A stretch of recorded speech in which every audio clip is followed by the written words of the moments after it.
Have you learned functions this way? If not, then this example suits best for you.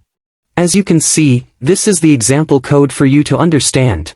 We have created a function named greetUser. That takes name and message as parameter, and returns the name and message with a hello word attached to it. Okay, did you get my point? This is what the function returns when it is called. Look, in name variable, we have taken a name. And in message variable, we have taken some message for passing to our function. Okay, now let's invoke the function to execute.